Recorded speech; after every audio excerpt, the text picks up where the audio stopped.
إن الذين قالوا ربنا الله ثم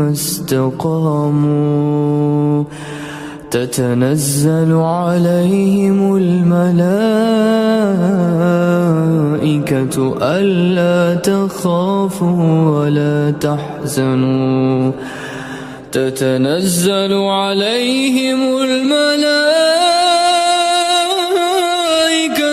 ألا تخافوا ولا تحزنوا وأبشروا بالجنة التي كنتم توعدون نحن أولياؤكم